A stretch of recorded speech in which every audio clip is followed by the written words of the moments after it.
क्योंकि Covid appropriate व्यवहार अगर नहीं अपनाया अनलॉक करते समय तो फिर संकट बढ़ सकता है। और हमारी टीम का यह दृढ़ निश्चय है, मेरा आपका सबका, कि हमारी पूरी कोशिश होगी कि हम दुनिया भी चलने दें, धीरे धीरे खोलते अनलॉक करते करते बिजनेस व्यापार भी चले और कोविड को भी कोरोना को भी हम नियंत्रित रख पाए। अब इसमें लीड रोल हमारा है सबका, और इसलिए आज प्रारंभ में मैं आपसे आग्रह कर रहा हूं कि अपने जिलों में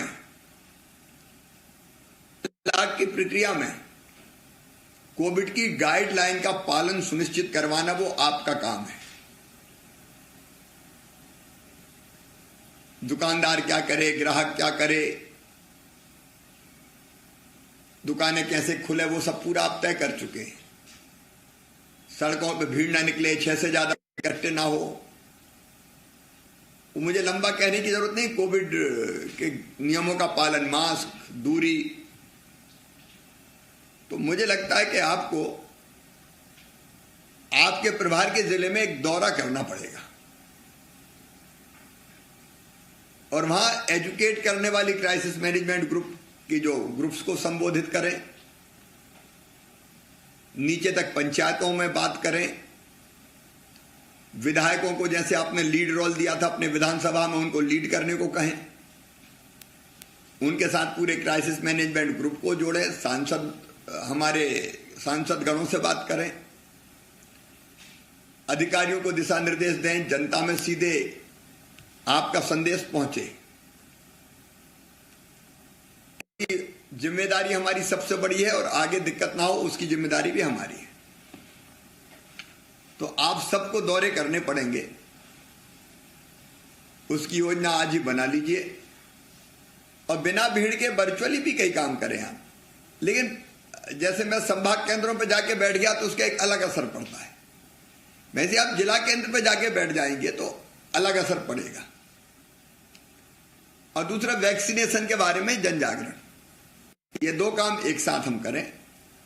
कोविड एप्रोप्रिएट बिहेवियर और वैक्सीनेशन को लेके जो डर, भ्रम, भय है वो निकालने का काम, तो ये हम सब साथियों को करना है। मैं भी कुछ जगह चला जाऊंगा, कुछ तय करके, कुछ जगह अभी गया था, कुछ जगह और जो हम लोग तय कर लेंगे, कुछ जगह मैं भी चला जाऊंगा, लेकिन ये करना है। दूसरे, हमने 6 समूह बनाए। कोरोना कर्फ्यू को चरणबद्ध प्रक्रिया के अनुसार समाप्त, उस समूह का काम खत्म नहीं हुआ, वो चरणबद्ध तरीके से ही समाप्त हो और ठीक से व्यवस्थाएं वैसी बने, इस समूह को देखना है। वैक्सीनेशन के लिए समूह बना, अस्पतालों के प्रबंधन के लिए, तीसरी लहर की तैयारी के लिए जो जो चीजें करनी है, जन जागरूकता और प्रचार प्रसार की कार्य योजना आपने बनाई, फिर मेडिकल ऑक्सीजन के उत्पादन, उपलब्धता, ये सारे समूह जो बने हैं उनका काम खत्म नहीं हुआ, उनका काम जारी रहेगा। जो सिफारिशें आपने की है उनको क्रियान्वित करवाना है। तो मैं चाहता हूं समूह भी बैठे, बीच में रोज बैठने की जरूरत नहीं है, सप्ताह में एक बार समूह बैठ के देखे कि क्या हुआ क्या नहीं हुआ। इसको लीड करेगा जो विभाग है उनका, जिस समूह का विभाग है, जैसे स्वास्थ्य सुविधाओं का विस्तार तो स्वास्थ्य और मेडिकल एजुकेशन ही देखेगा, लेकिन समूह बात करे, क्योंकि हम एक अलग तरह के मॉडल पे मध्य प्रदेश को ले जा रहे हैं। हम सबके परिश्रम से मध्य प्रदेश हर काम में आगे बढ़ी, हमारी कोशिश है। एक 7वां समूह हमारा बनाया शिक्षा के लिए। अब ये बहुत महत्वपूर्ण समूह इसलिए है कि बच्चे क्या करेंगे आखिर आगे, घर में बैठे बैठे भी कुंठित हो रहे हैं। तो हम हाथ पे हाथ रख के नहीं बैठ सकते, कुछ वैकल्पिक मार्ग शिक्षा देने के क्या हो सकते हैं। तेजी से परिस्थिति सामान्य होगी तो क्या बड़े बच्चों को निश्चित संख्या में आने की अनुमति दी जा सकती है। फिर परीक्षाओं का संचालन, 12वीं की परीक्षा रुकी पड़ी है। अन्य बहुत महत्वपूर्ण विषय तो हमको वो फैसला करना पड़ेगा। इसलिए ये जो शिक्षा का समूह है, इसमें यशोधरा जी, मीना सिंह जी, विश्वास जी, मोहन यादव जी, इंदर सिंह जी, रामकिशोर जी, ये बैठ के आपको बात करना है। पूरे समूह की बैठक कीजिए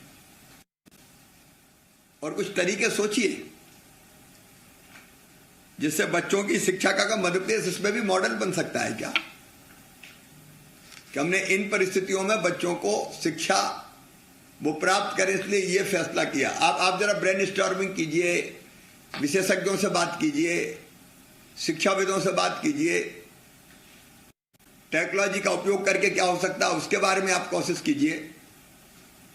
लेकिन शिक्षा समूह बैठे और तेजी से इस दिशा में काम करें। एक आप सब जानते हैं, हम लोगों ने आत्मनिर्भर मध्य प्रदेश हमारी प्राथमिकता थी,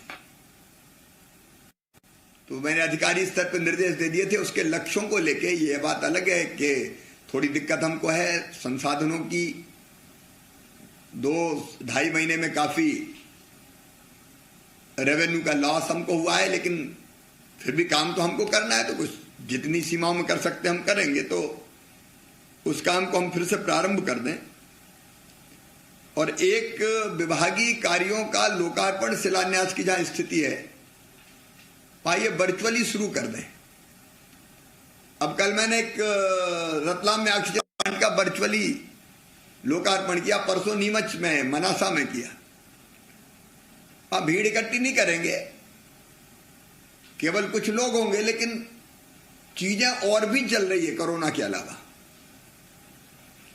इसलिए कई चीज हमारी जिनके शिलान्यास होना है या लोकार्पण होना है, उनमें से जो मुझे करना चाहिए मैं करूंगा, जो आपको करना चाहिए आप करें आपके विभाग के, उसकी भी योजना बना लीजिए। विशेषकर बाकी सब विभाग तो करें, हेल्थ और मेडिकल एजुकेशन के भी अब उपयुक्त अवसर है कि मेडिकल कॉलेज की अगर पूरी तैयारी है तो हम शिलान्यास कर दें। इस तरह की चीज बता रहा हूं। ऑक्सीजन प्लांट, वार्ड का विस्तार, बेड बढ़ा रहे हैं। अब बेड भी अगर बढ़ा रहे हैं तो कोई मंत्री जाके करे ना वहां। अगर सिटी स्कैन मशीन आ रही तो कोई जाके वर्चुअल कार्यक्रम करे, जाके ना वर्चुअल करे। ये जो व्यवस्थाएं बना रहे हैं हम, ये व्यवस्थाएं भी विश्वास पैदा करेगी जनता के मन में। आत्मविश्वास से भरना है हमको लोगों को। तो ये शुरू किए जा सकते हैं, उसकी सूची बना के कौन से आपको करना है। कुछ मैं वर्चुअल कर दूंगा, कहीं एक्चुअल अगर जा सकते हैं तो जाके वहां भीड़ इकट्ठा ना हो, ये चिंता जरूर करना है। तो मुझे लगता है कि दूसरी दिशा में भी तेजी से हमारे कई काम प्रारंभ हो जाएंगे। अभी कोविड के अनुकूल व्यवहार के लिए जागरूकता का जो कार्यक्रम हमें चलना, उसमें मैं 2 बातें और कहना चाहता हूं। एक, आप अपनी तरफ से प्रचार कैसे हो सकता है, आपकी वॉइस रिकॉर्ड होके हो सकता हो, तरीके क्या क्या हो सकते हैं देखिए। एक तो आप करें, कुछ मैं करूंगा, कुछ विधायकों से करवाएं, उनकी अपील का असर होता है। एक हम योजना आज बैठ के बना लें। राज्य के महाविद्यालयों में उच्च शिक्षा मंत्री मोहन यादव जी बैठे हुए हैं और टेक्निकल एजुकेशन भी यशोधरा जी भी जुड़ी होंगी। ये जो बड़े बच्चे हैं हमारे, इनकी बड़ी संख्या महाविद्यालय 18 लाख विद्यार्थी है, 9,000 प्राध्यापक है। इन विद्यार्थी और प्राध्यापकों को कोविड अनुकूल व्यवहार के संबंध में मास्टर ट्रेनर के रूप में हम ट्रेनिंग दें, ट्रेनर के रूप में इनको प्रशिक्षित करें और इनके जिम्मे हम नागरिक 50-50 या 100 जो भी उपयुक्त समझे कर दें कोविड के अनुकूल व्यवहार के लिए। और ये प्रशिक्षित हमारे विद्यार्थी और प्राध्यापक अलग अलग माध्यमों से कोविड के अनुकूल व्यवहार के लिए और टीकाकरण के लिए लोगों को जागरूक करें। तो ये छात्र शक्ति है, उसका उपयोग हम कोविड एप्रोप्रिएट बिहेवियर और वैक्सीनेशन के लिए, जन जागरण के लिए हम इनका कर सकते हैं। और ये बड़ी ताकत है, ये मैदान में उतर गई। अलग माध्यमों से मीडिया, सोशल मीडिया, मैदान में उतर के भी एनसीसी, एनएसएस की टीमें भी हमारे पास है कि मास्क लगाइए, दूरी बनाइए, वगैरह वगैरह कई अनेकों काम है। उसके विस्तार में मैं नहीं जा रहा। तो मुझे लगता है इसके बारे में भी आज हम फैसला कर लें कि हम इनको ट्रेनर के रूप में प्रशिक्षित करके और काम में लगाएंगे, क्योंकि ये बहुत बड़ा काम है। तीसरी लहर नहीं आने देना है, अपना संकल्प है। अब कोई एकदम ऐसी बात हो जाए जिस पे इंसान का बस नहीं हो तो मैं नहीं कहता, लेकिन नहीं आने के उसका तरीका वही है, टेस्ट, पॉजिटिव की पहचान, contact tracing, Covid care centre में ले जाना, किल कोरोना अभियान चलता रहे, उसके साथ साथ दूरी बनी रहे, मास्क लगाते रहें, कोविड के नियमों का पालन करें। उसके लिए लगातार अभियान चलाना पड़ेगा। एक हम लीड करें उसको, हमारे विधायक सांसद लीड करें, और दूसरे विद्यार्थी लीड करें, प्राध्यापक लीड करें उसको।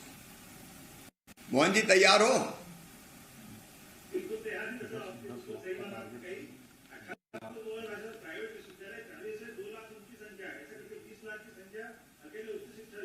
हाँ, तो अगर अपन ने केवल 50% तैयार कर लिया तो 10 लाख की ताकत मिलेगी अपन।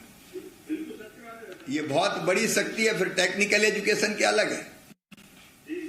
तो मुझे लगता है मध्य प्रदेश एक नया मॉडल खड़ा कर देगा। तो इसको भी हम लोग मिलकर करते हैं। एक बार फिर आप सब लोगों ने घनघोर परिश्रम किया,